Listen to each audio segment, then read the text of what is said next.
Mario, this is your beautiful Supro 64 Super. It's got a different model designation than that.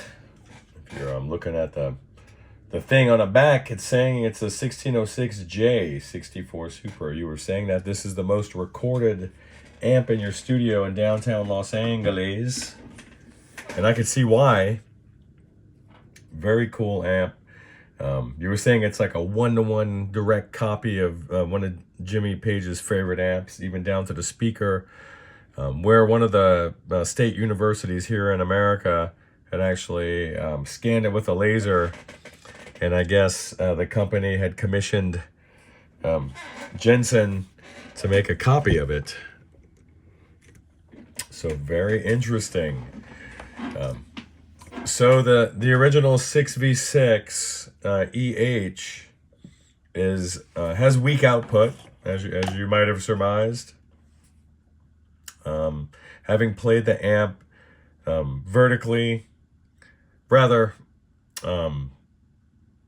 chassis right side up and then chassis facing down, zero issues. I have noticed that due to the orientation of this chassis in the cabinet, where the tubes are actually facing forward horizontally, that maybe there was some stress on the tube sockets for the larger octal tube, the 6v6, and you can see that they've opened up quite a bit. And then let me get this cable out of the way. And then a little bit of yellowing, denoting some heat discoloration there. This is a ceramic socket. The unit is constructed fairly robustly for a printed circuit board amp. The chassis is really nice quality along with the transformers, I will say that. So very cool. All right. So I'm going to go ahead and perform a service on this amp and a retube just of the power supply. It sounds so nice with the JJ6V6 going through this 412 cab. So juicy, crunchy, and driven. It's just great, man. Just fabulous. I love it. So a lot of the heat here, let's count the pins here and we'll count them backwards. So we're looking at 1, 2, 3, 4, 5, 6. Pin 6 would be, well, technically there should be nothing on there. Pin 5 would be the control grid, and your plate would be over on pin 3. So maybe the way I'm reading this socket is inverted somehow. This would technically 1, 2, 3 be the plate pin here, and that's high voltage. So go figure. I mean, I'm accustomed to these things being named when being viewed from the bottom. So that's that.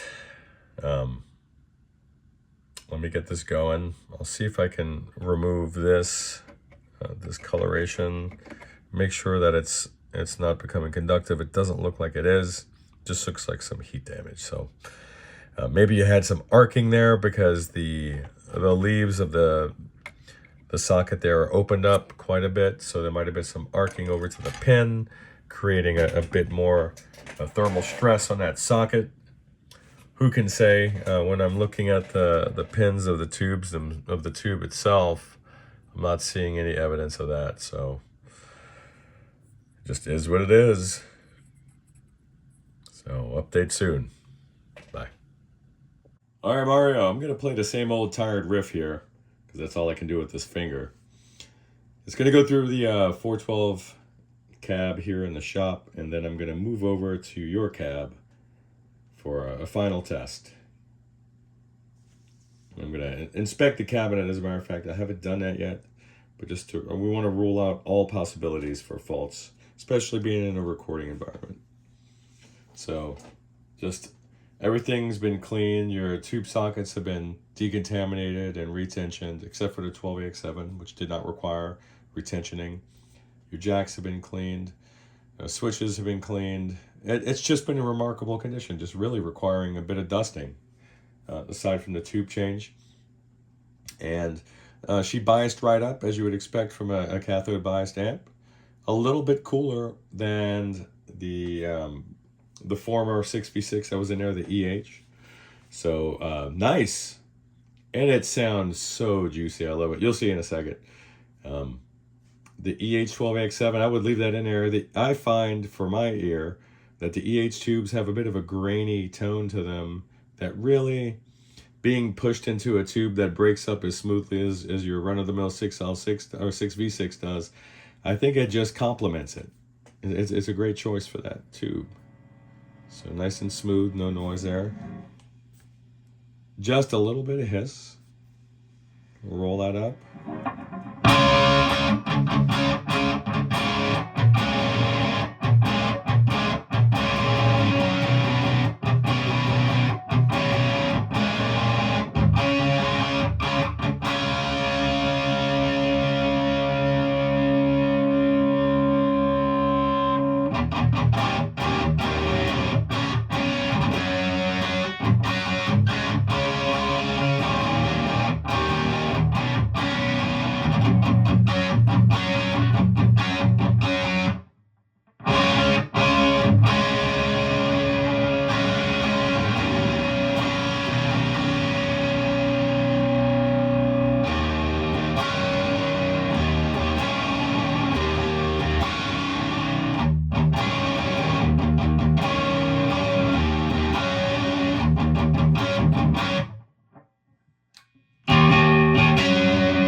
Great sound on the amp.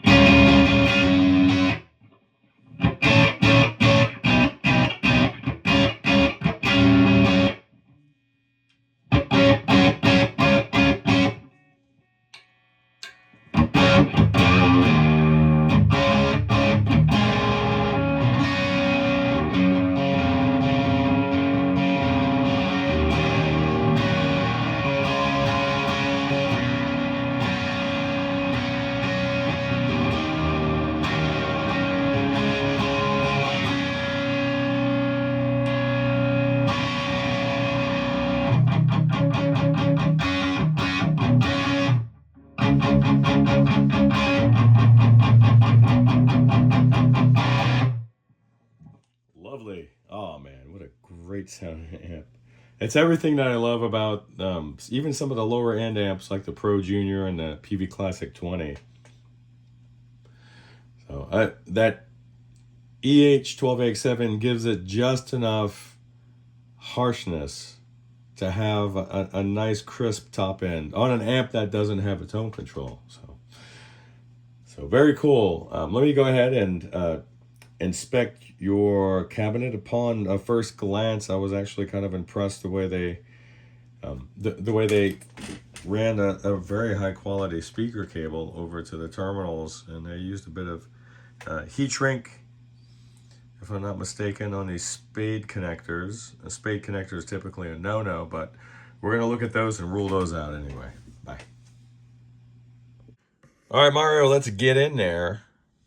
Let's get in there and take a peek. Take a peek. And by the way, your filter caps test great. So nothing to worry about on the interior of your chassis. I said this was heat shrink, and in a sense it is. It's just not there to create a stronger bond to the terminals here. But they used a high quality speaker cable, and these are not loose at all. I'm just exercising the cone. It's nice and taut. Not hearing any noise in the spider / voice coil. And they left evidence of quality construction here, which is nice. If you look at that piping, they didn't just glue it down. They actually brought it all the way through. Actually took the time to drill holes and then staple it down. And they did that on both sides. This is a nice quality void-free birch.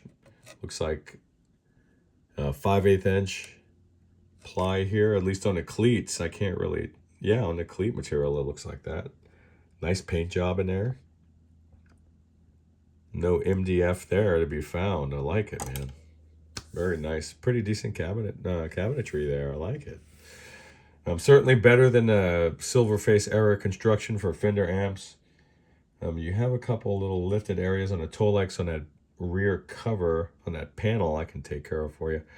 But beyond that, she looks great. So the next shot you see will be me playing your amp, or at least giving you a talk through of any potential issues with the amp playing through its native speaker housing there. All right, bye. I like their finishing washers. See if you can see that. They're not concave or convex. You don't have to worry about it actually cutting into your Tolex there. It's very nice. Very nice. And I've completely missed. I've missed a through hole on that. Oh, I've got one of them here.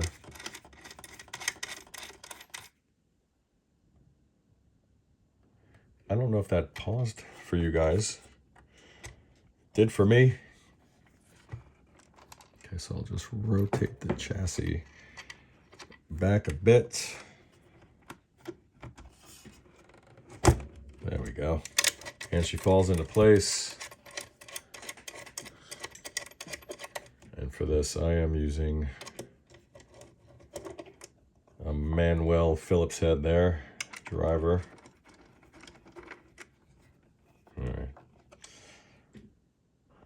All right, and if you're considering this amp,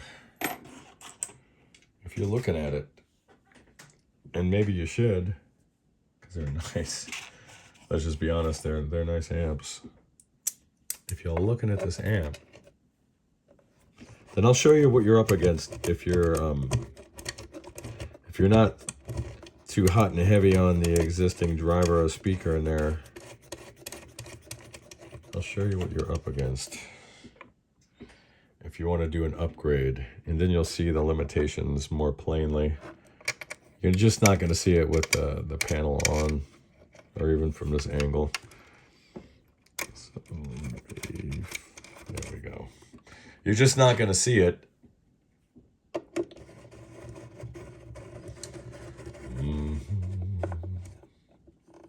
This almost feels like it would be a number 1 and not this number 2. Because it just doesn't sink into the head like you want it to. Let's check that out. No. A bit of an odd, it's rather shallow depth-wise.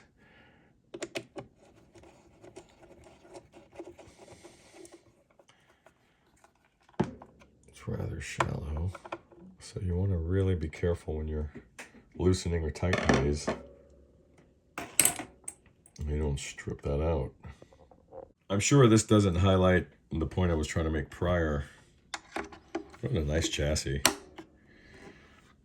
I'm sure this doesn't highlight what I'm trying to get at here, but let's just look. So this is the depth, about an inch, maybe 3/4 of an inch. So you hit this existing magnet. You don't have a lot of space there. I mean, any larger in diameter, you're up against a cleat, even though there's a carve out. And really, any further back, you just don't have a lot of options for 8s, is what I'm saying. Or is that a 6? This could be a 6. It's about the length of a dollar bill, maybe longer. I bet this is an 8-inch. Gotta look again. I can't believe I've forgotten. So anyway, update in a moment. And we're back on a low battery. Let's get the old BK Dynascan era 1655 AC power supply switched back on. And then we'll start testing this thing in earnest through its own cabinet. Anyway, right?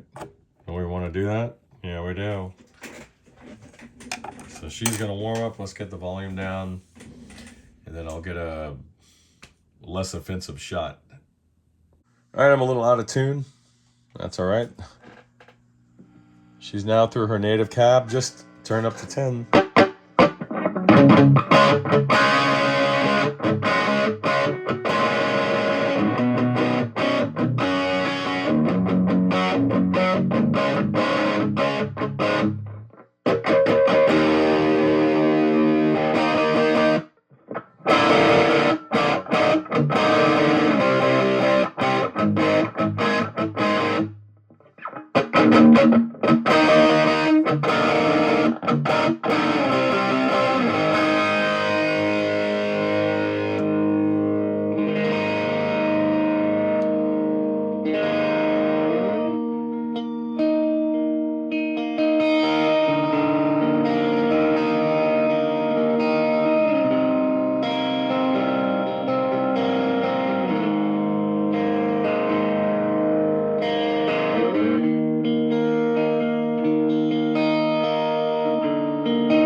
That was just me switching pickup positions.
This is one of those few amps in my life where I can get lost in it without reverb, and that's nigh on impossible for me. I need it. Got to hide behind something. Love it. Let me drain these filters. I'll do one more check off the camera, and while she's nice and juicy, then I'll update you one final time.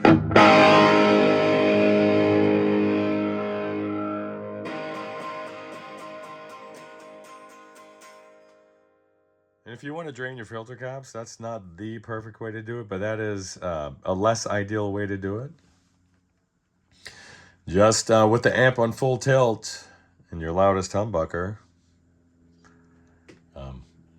keep everything on 10, and then either unplug it from the wall or switch off your power supply. Don't hit the power or standby switch from the amp, but you'll go a long ways towards draining the main filters that way. And then you'll have some regeneration because the tubes are still hot, maybe conducting for a moment. So, as always, you want to make sure using a meter, you want to verify that it's been reduced to a safe and workable level before you go sticking your greasy booger hooks in there. And that's about it. So let me grab a couple of checks offline here and then plug my phone in and I'll be back. Bye. Mario, obviously not the most sensual shot I could have pulled off here, but I don't have time for that.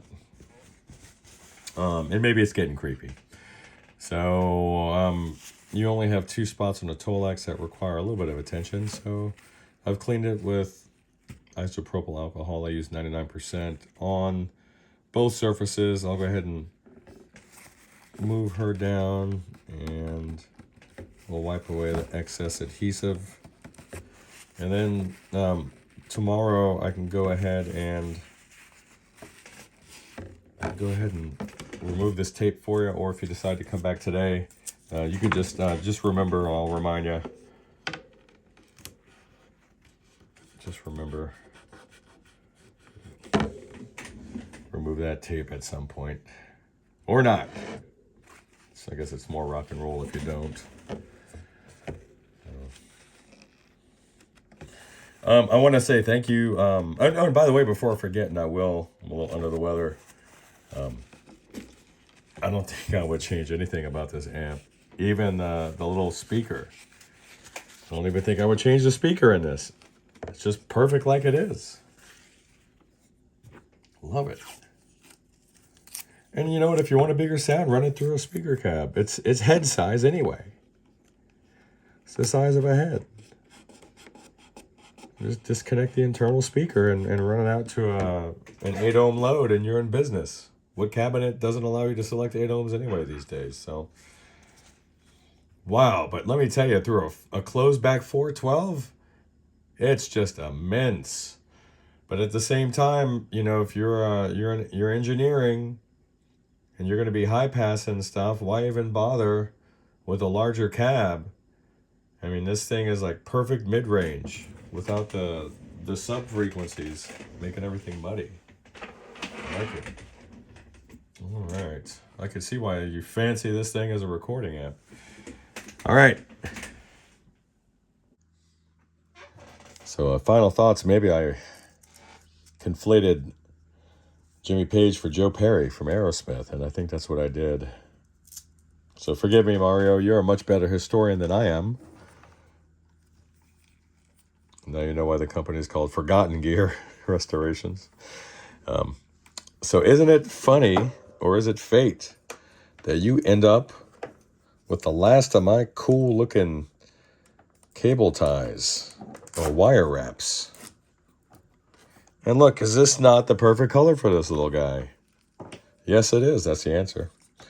So let's get her on there. And we'll just call it a day. This is a 8-incher, much too large for this short cable, but who cares? It's the right thing to do. So you can see the yellow frog tape here, super low tack.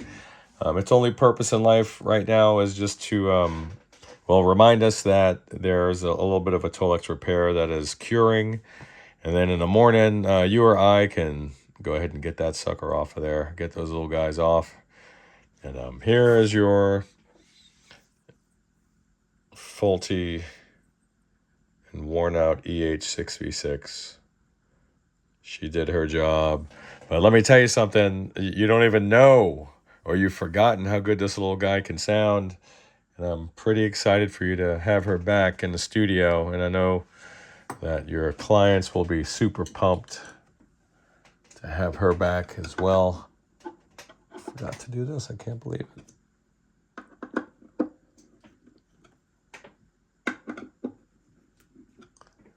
Only needs about a quarter turn. And I'll make sure the feet are nice and tight and all that stuff. So I will talk to you later. Bye.